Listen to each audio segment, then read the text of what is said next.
4. The night wears on. When the Baltic Fleet Command got word from Admiral Kuznetsov that the Germans might attack in the early hours of Sunday morning, it came as no surprise. In fact, as Admiral Pentelyev, Chief of Staff, recalled, they had been expecting minute by minute that the next telegram or telephone call would bring the dark word: war. It was almost midnight Saturday when Pentelyev was summoned to join his superior, Fleet Commander Admiral Tribuz. It's happened, he thought, as he hurried out of the big war room to the Admiral's private office. There he had found Tribuz with his military council member, Commissar M.G. Yevkavlenko. Tribuz was leaning back in his black leather chair, nervously tapping his knee with a long pencil. He displayed no other sign of emotion. "I've just talked with Kuznetsov," he said without preliminaries. "Tonight we must expect an attack by Germany." Pentelyev dashed back to his desk and started sending alerts to all fleet units, to the Fleet Air Staff and the Administration of Rear Services and Supplies. Actually, the fleet was not in bad shape to meet the emergency. Some progress had been made in preparing the Leningrad sea approaches to repel German attack. As early as May 7th, Admiral Tribuz decided to post patrol ships at the entrance of the Gulf of Finland and at all naval bases in order to intercept Nazi submarines or surface vessels. However, the cold weather, the late breakup of the ice, and the persistent fog delayed Admiral Tribuz in making his dispositions. It was not until the second half of May that one submarine, the S-7, took station in the Urban Strait, which gives access to the Gulf of Riga. On May 27th, the patrol submarine S-309 assumed a position at the mouth of the Gulf of Finland. At the same time, picket ships were posted at Hango on the Finnish shore across the Gulf of Finland from Tallinn, at Laibau, Liepāja, the westernmost Soviet harbor, only 70 miles east of the Soviet-German frontier, and at Tallinn and Kronstadt. Before June 1st, all Soviet cruisers and most of the mine layers and submarines, as well as the floating submarine base, had been pulled back from Laibau to Ust-Dvinsk, the fortress and naval base near Riga, where anti-aircraft protection was superior to that in exposed Laibau. The Oka, a special mine layer equipped to put down anti-submarine nets, was sent from Laibau to Tallinn, and the battleship Murat was returned from Tallinn to its old base at Kronstadt.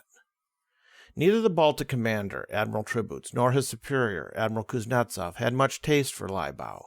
It was an open harbor only a few minutes' flight from the German air bases in East Prussia, and the naval commanders did not regard it as suitable for wartime use. The Russian Imperial Navy had taken the same view. Under the Imperial war plans, all warships were evacuated from Laibau on the opening day of World War I. When Laibau fell into Soviet hands, with the incorporation of the Baltic states into the Soviet Union in July 1940, Stalin raised the question of what to do with it. He wanted to put a battleship there. Admiral Kuznetsov argued vigorously against this. Stalin listened silently and, in the end, agreed to station only light naval vessels, principally a submarine brigade, at Laibau. At the same time, as a sop to Stalin, 2 old battleships, the Murat and the October Revolution, were transferred from their secure, well-equipped base at Kronstadt to the new Tallinn base. Footnote: originally called Petropavlovsk and the Hangut, these 23,000-ton ships of modified Italian design were part of the Tsarist Navy's 1909 building program, the first large-scale imperial construction after the 1905 defeat by Japan. They carried 12 12-inch guns. End of footnote. There they stood in the open roadstead, awaiting the construction of a protective mole. This work, in the hands of the NKVD, police, labor force, was proceeding with utmost dilatoriness, as was most base and fortification work in the Baltic areas. In April, Admiral Pentelyev and several other fleet commanders went to Riga to confer with the recently formed staff of the Special Baltic Military District, which was commanded by Colonel General F.I. Kuznetsov. The Army and Naval commanders sat long over their maps. In the 8 months since the Baltic states had been absorbed by the Soviets, much had been done, but much remained to be done. Fortifications along the new frontier were far from complete.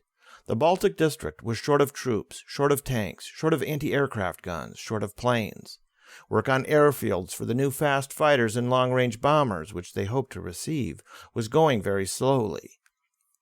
Worst of all, the army men said that since the construction was in the hands of the police, there was no way to speed it up.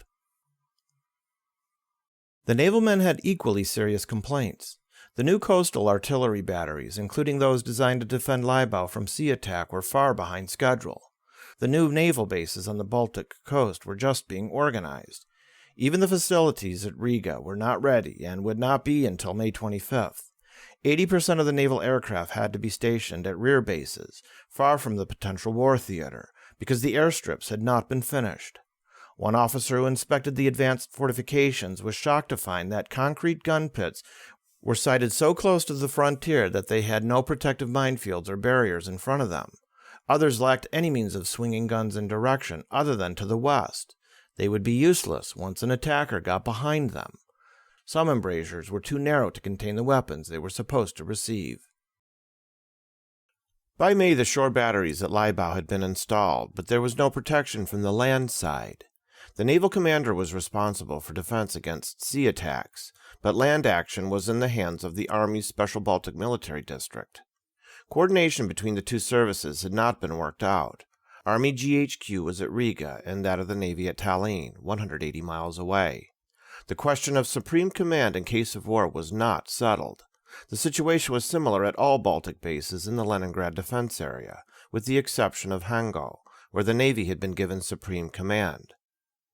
The Army's attitude was epitomized by the Baltic military commander, Colonel General F.I. Kuznetsov. When Admiral Kuznetsov sought to discuss with his Army namesake a project for constructing a defense ring on the land approaches to Libau and Riga, General Kuznetsov exclaimed in indignation, "Do you really think we would permit the enemy to get to Riga?"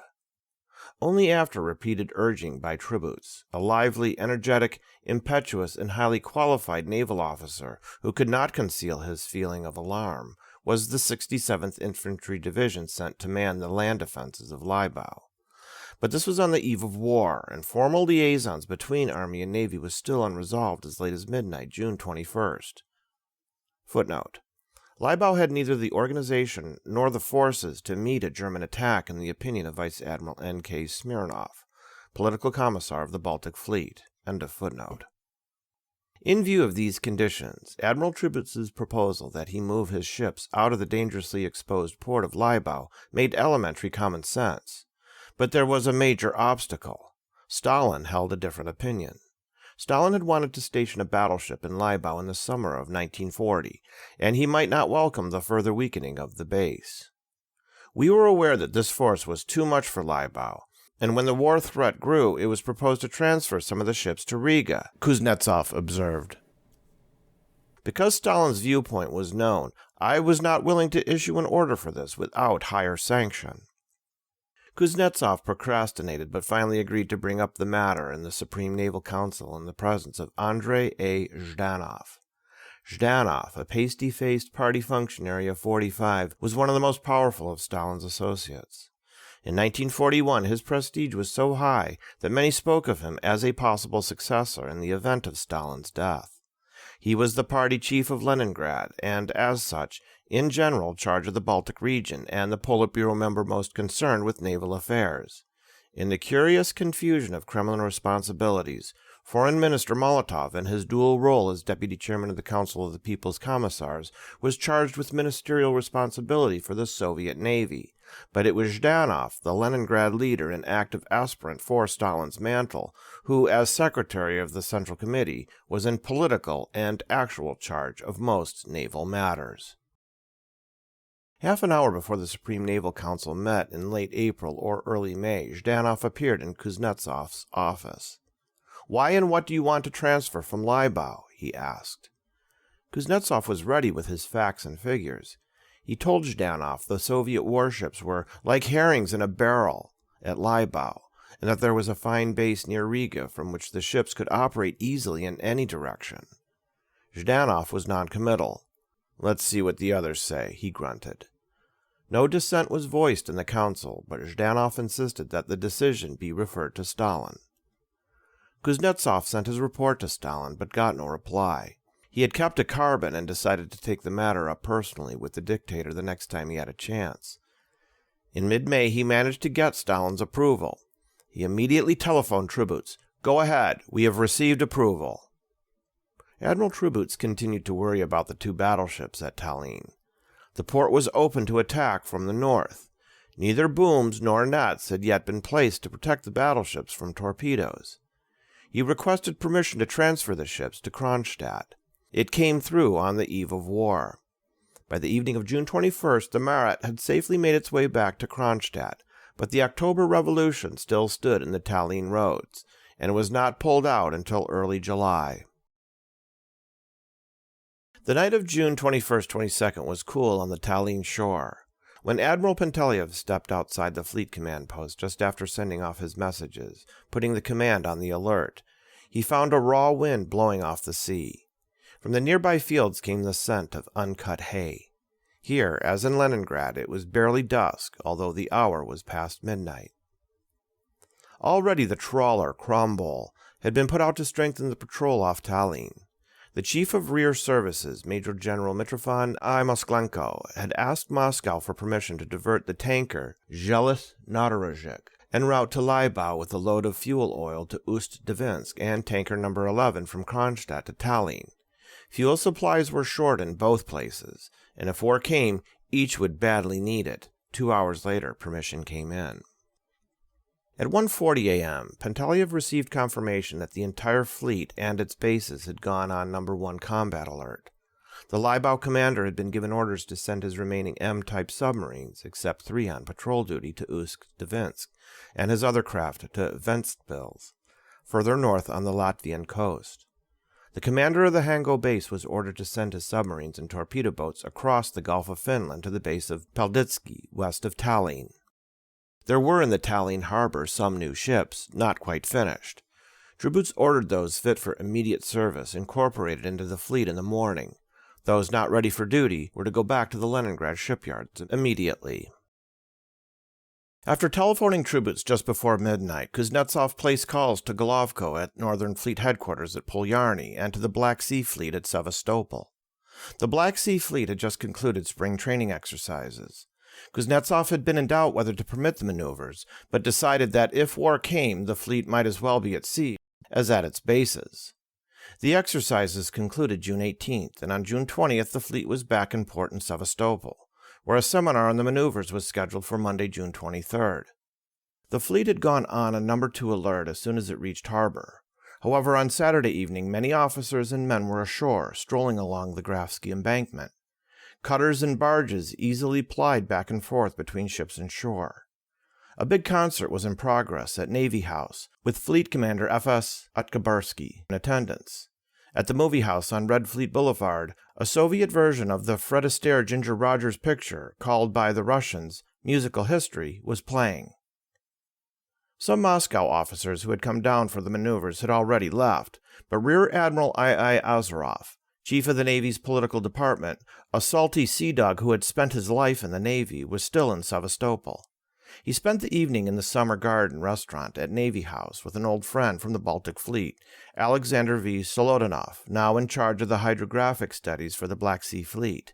The 2 men drank beer, told stories, and had no thought of going to bed. The next day was Sunday. They would sleep late. Suddenly Azarov noticed the director of the Navy House and another officer speaking to a group of commanders at a neighboring table. The men grabbed their uniform caps and hurried out. As they passed Azarov's table, one leaned over and said, "Number 1 alert has been announced." Azarov went straight to headquarters. He found that Chief of Staff I.D. Elisyev had been on the point of going home when Kuznetsov's warning call came through. The officer of the day, Captain N.G. Rybalko, had spent a quiet evening. At 10:32 p.m. he telephoned the Inkerman and Kherson lighthouses and ordered the lights be turned on so that a tug could tow the nightly garbage scow from the harbor. Now, a little after 1 a.m., as Azarov stood in the office, he could see from the windows the lights of the city begin to dim in accordance with the number 1 alert. A siren sounded, and there were signal shots from batteries. The radio loudspeakers began to call sailors back to their port. Vнимание! Vнимание! City authorities, thinking another practice alert was underway, telephoned staff headquarters protesting the blackout. "Why is it necessary to black out the city so quickly? The fleet has just come back from maneuvers. Let the people have a chance to rest." They were told to obey orders and not to ask questions. Meanwhile, Navy headquarters called the power station and the main switch was thrown. The city sank into darkness. The city and fleet were fully blacked out, but from the sea still shone the beam of the 2 lighthouses. Telephone connections to the lights, it developed, were out of order, possibly sabotaged. Finally, a motorcyclist was dispatched and the lights were shut off. Here and there, anti-aircraft batteries fired a round of tracer bullets to test their weapons. Fighter planes revved up their motors. Sailors and commanders streamed back aboard their ships to the signal General Quarters issued at 1:55 a.m. By 2 a.m., Officer of the Day Rybalko noted that the fleet was in readiness to meet attack. At about 3 a.m. or a little later, the acoustic listening posts on the coast at Idyevpatoria and Stark Cape reported the sound of airplane motors. Officer of the Day Rybalko checked with the Fleet Air Command and the Air Force. No Soviet planes were in the air. Lieutenant I.S. Zhilin of the Anti-Aircraft Command telephoned, asking permission to open fire at unknown planes. Rybalko called the fleet commander, Admiral Odyabarsky. "Are any of our planes in the air?" Odyabarsky asked. Rybalko replied, "No, none of our planes." "Bear in mind that if there is a single plane of ours in the air, you will be shot tomorrow," Odyabarsky rejoined. "Comrade Commander," Rybalko persisted, "may we have permission to open fire?" "Act according to your orders," snapped Odyabarsky. Rybalko turned to Vice Admiral Elisiev. The answer was so equivocal the young officer did not know what to do. "What answer shall I give Zhilin?" Rybalko asked. "Give him orders to open fire," Elisiev said decisively. "Open fire," Rybalko told Zhilin. Zhilin understood the personal risk of such action. "Bear in mind," he said, "that you are taking full responsibility for this order. I am putting this note into my operations journal." "Write what you want," shouted Rybalko, "but open fire on those planes." Almost without interval, the roar of planes approaching Sevastopol at low altitude was heard, followed by the chatter of anti-aircraft guns, the whine of bombs, the searing stab of powerful searchlights. Planes began to fall in flames. Battery number 59 brought down the first. The crash of bombs rumbled over the harbor. It was now sometime after 3 a.m., Sunday, June 22nd. By 3 a.m. in Moscow, Admiral Kuznetsov had stretched out on a leather divan in the corner of his office. He could not sleep. He kept thinking of the fleets, of what might be in progress.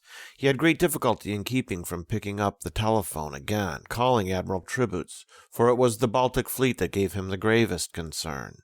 However, he managed to restrain himself by repeating Moltke's aphorism, that once you have given the order for mobilization, there is nothing to do but go to sleep for now. The machine is working on its own. But he could get no sleep. A strident ring from the telephone brought him to his feet. It was now fully light. He lifted the receiver. "The commander of the Black Sea Fleet is reporting." Kuznetsov knew from Oktyabarsky's excited voice that something unusual had happened. "An air attack is being carried out on Sevastopol," Oktyabarsky gasped. "Our anti-aircrafts are beating off enemy planes. Some bombs have fallen in the city." Kuznetsov looked at his watch. The time was 3:15. It had started. He had no doubt. The war had begun. Footnote. Kuznetsov's timing of the events on the night of June 21st, 22nd leaves much to be desired. He gives different times in different versions of his memoirs. For example, Vice Admiral Azarov says he heard the first burst of anti-aircraft fire at Sevastopol at 3:30 a.m. Officer of the Day Rybalko timed the first burst at 3:13 a.m. Admiral Kuznetsov, apparently basing himself on Rybalko's notes, gives the time of the approach of German planes as 3:07 a.m. It probably would have taken Oktyabarsky's call at least 10 minutes to get through to Moscow. Thus, it probably was closer to 3:30 a.m. that Kuznetsov got the call from Sevastopol. End of footnote. He took up the phone again and asked for Stalin's office. A duty officer answered. "Comrade Stalin is not here, and I don't know where he is." "I have a report of exceptional importance which I must give immediately to Comrade Stalin personally," Kuznetsov said. "I cannot help you," the officer replied, hanging up quietly. Without replacing the receiver, Kuznetsov called Defense Commissar Timoshenko.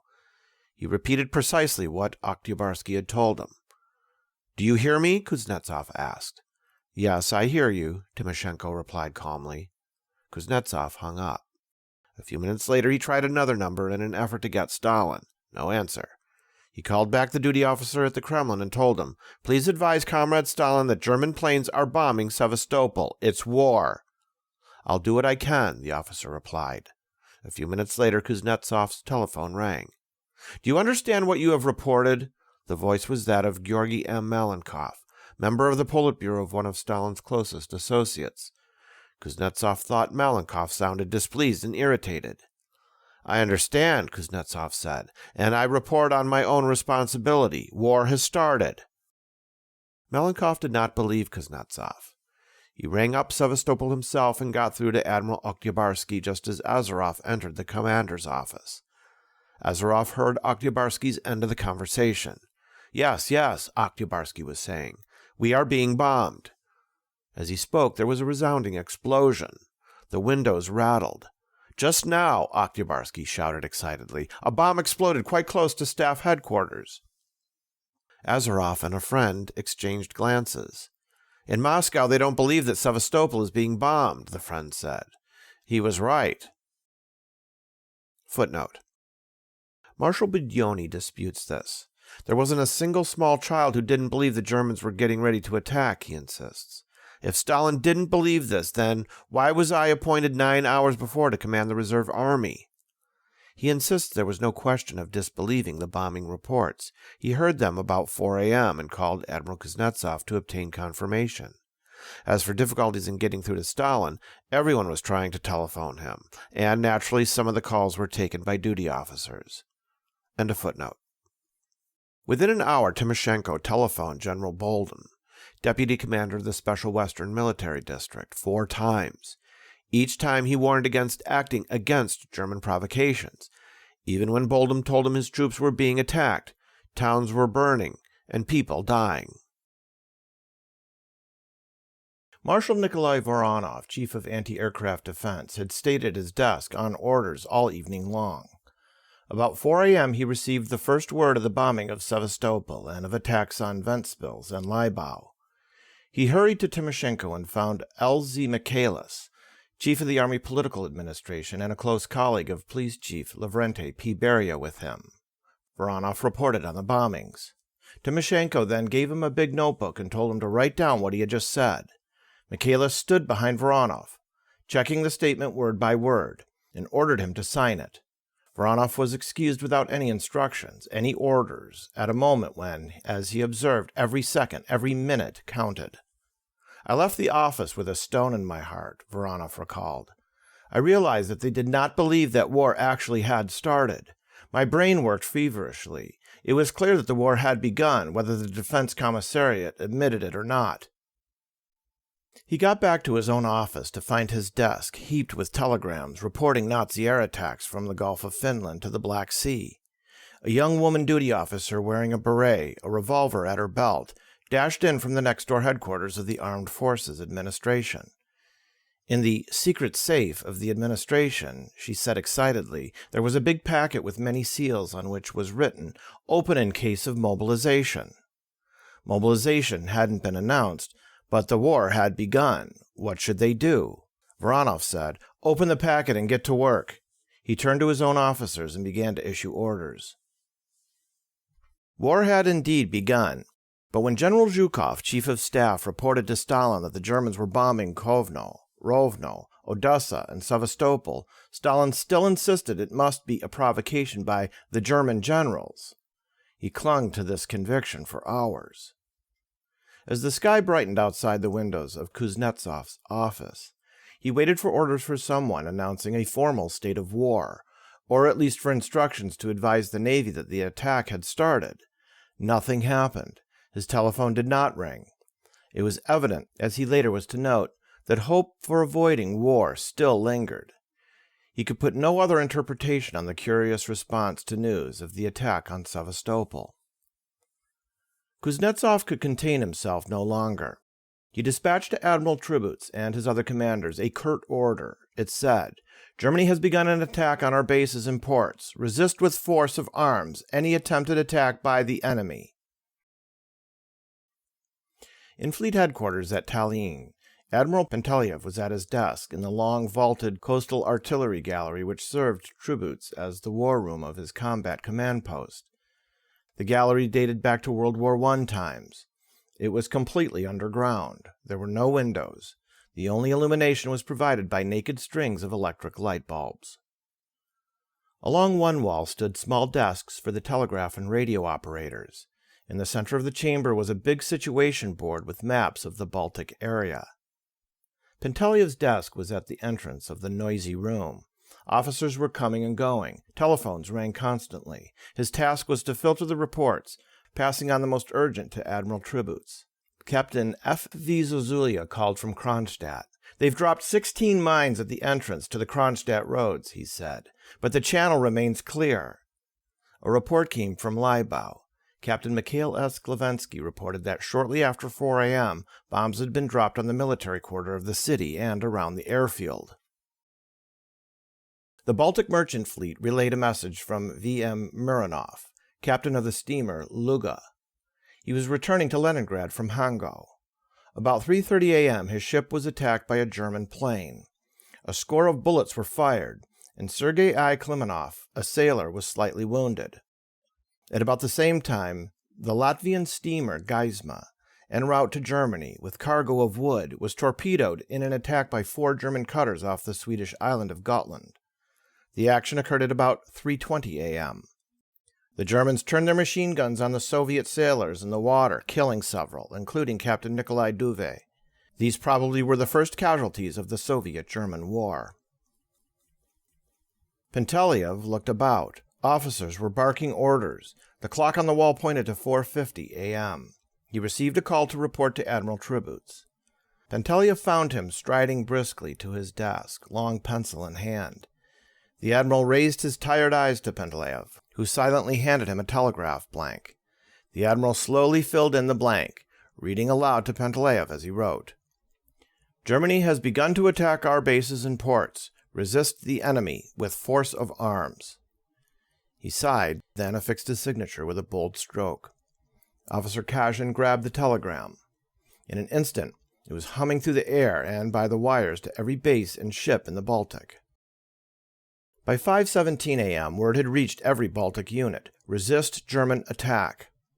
Thus, in at least one sector, the vital sea approaches to Leningrad, Soviet forces knew that war had started, that the Germans had attacked, that they must resist with all strength.